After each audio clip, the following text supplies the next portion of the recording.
What's going on, everybody? My name is Ryan, and today I want to talk about how you can afford your dream camera setup, whether it be something big and bad like this guy right here, or maybe it's just something smaller like this Sony RX100 right here. I have a few tips to help you be able to afford those next camera purchases and eventually get your dream setup. But before we get into those tips, I just want to talk about something real quick, and that is value. So everybody wants the big fancy camera gear, whether it be the G Master lenses, the Nikon lenses, the Canon L lenses, the flagship stuff. Everyone wants the flagship stuff, but you got to keep in mind, do you really need it? The perfect example is actually this guy right here. This is the Tamron 70-200 for my Nikon DSLR. The Nikon equivalent of this costs about $3,000, and this guy right here costs about $1,200. And to be honest, they're about maybe 20 to like 15% difference in quality. There's really not that much improvement for the price you're paying. And that's what happens when you go into higher end gear, is you lose that dollar to quality ratio. It starts to go down a lot.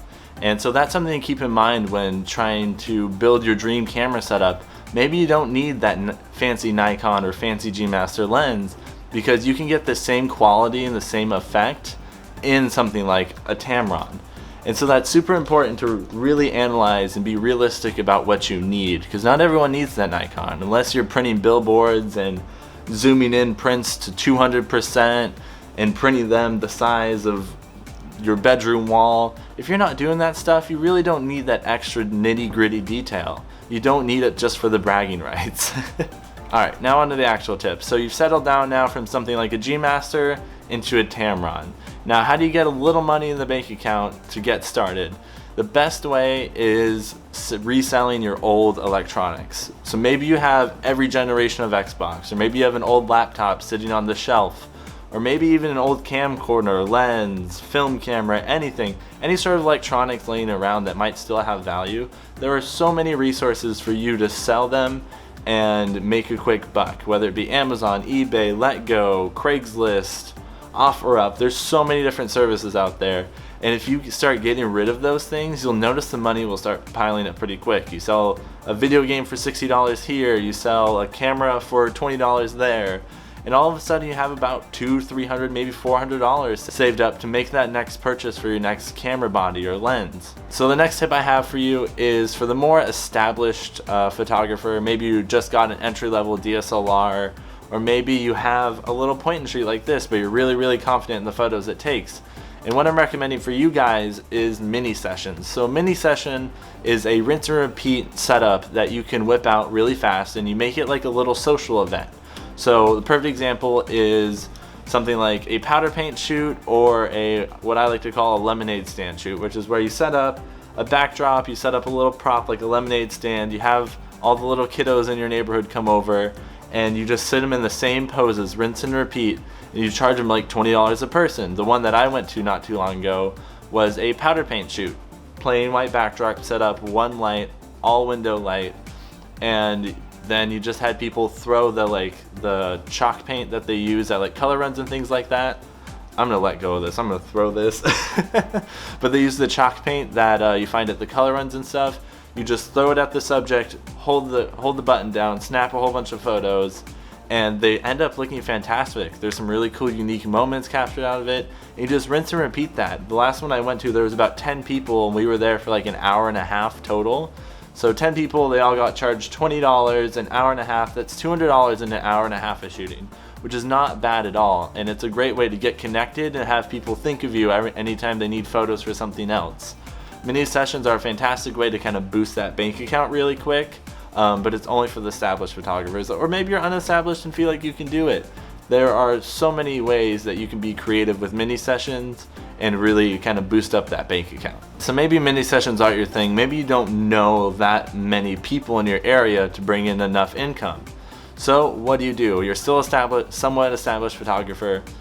My recommendation would be book the gig you think you could get with your new gear. So your dream setup is a Sony a7 III with the 24-105 G Master.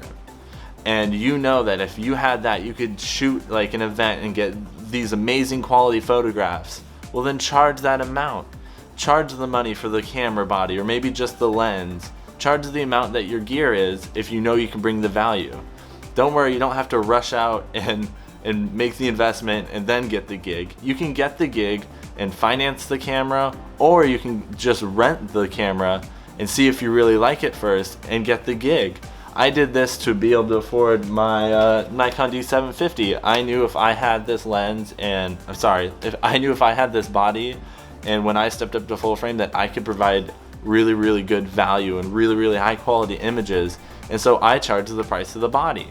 And I was able to book that gig. The price was reasonable. It was actually a wedding, so that's why I was able to charge such a large price. But I charged the price of the body because I knew that if I had that body and I really wanted to afford that body, that I could bring the value that they deserved. And I did it, knocked it out of the park. They absolutely loved the photos. They said it was worth every penny, so I brought a lot of value to them.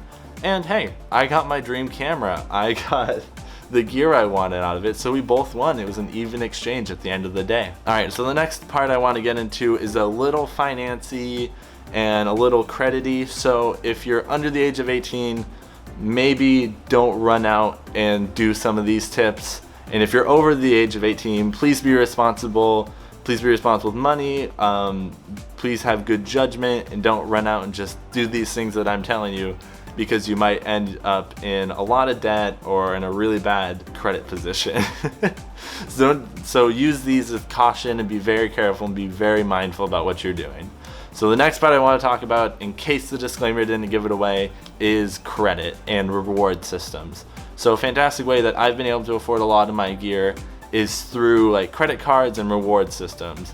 Perfect example is the Best Buy credit card. So I have a Best Buy credit card. I applied for it when I made a big purchase and I got my 10% back in rewards.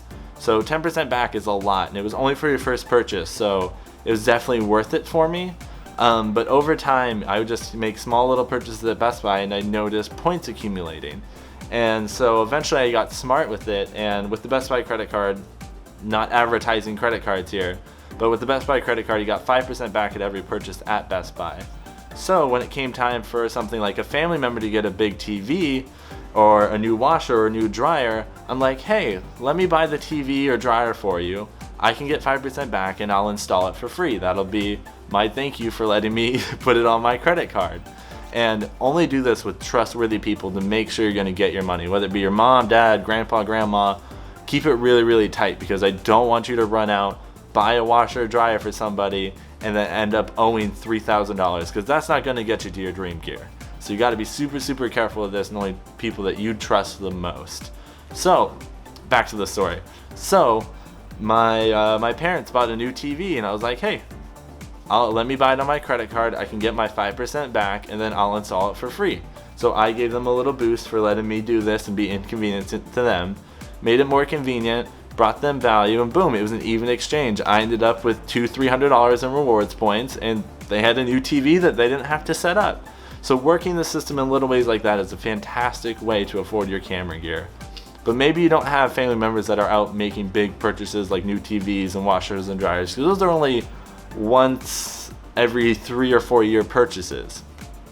The best way to earn rewards points, and this is my tried and true method, is to get something like an Amazon credit card or a daily credit card. So with the Amazon credit card, you can actually earn rewards points to use on Amazon. And that's fantastic because Amazon now owns Whole Foods.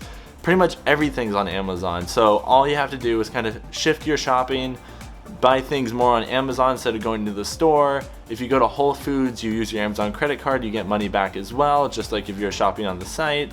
Get a daily driver. You know, I shifted all my purchases to Amazon because I knew I was getting that little bit back, versus just using my debit card at something like Walmart.